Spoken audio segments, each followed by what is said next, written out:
আসসালামু আলাইকুম ওয়া রাহমাতুল্লাহি ওয়া বারাকাতুহু। সম্মানিত শ্রোতাবিন্দু, আসুন আজ আমরা এই পবিত্র ঈদুল আজহাকে সামনে রেখে তাকবীরে তাশরিকটি সঠিক শুদ্ধভাবে শিখি, সঠিক উচ্চারণ এবং শুদ্ধভাবে শিখি। আল্লাহু আকবার, আল্লাহু আকবার, লা ইলাহা ইল্লাল্লাহ, ওয়াল্লাহু আকবার, আল্লাহু আকবার, ওয়ালিল্লাহিল হামদ।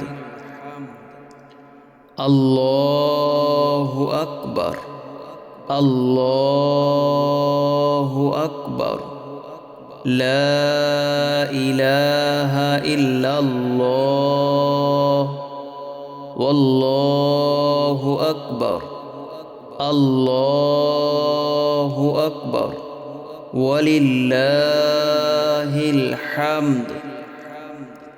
এইভাবে ছাড়া ছাড়া করে প্রথম আমরা এটাকে মুখস্থ করে নেব।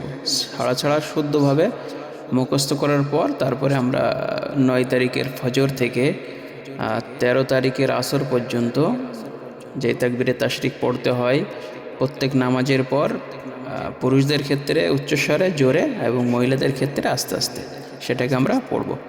আল্লাহু আকবার, আল্লাহু আকবার, লা ইলাহা ইল্লাল্লাহ, ওয়াল্লাহু আকবার, আল্লাহু আকবার, ওয়ালিল্লাহিল হামদ। আল্লাহু আকবার, আল্লাহু আকবার, লা ইলাহা ইল্লাল্লাহ, ওয়াল্লাহু আকবার, আল্লাহু আকবার, ওয়ালিল্লাহিল হামদ।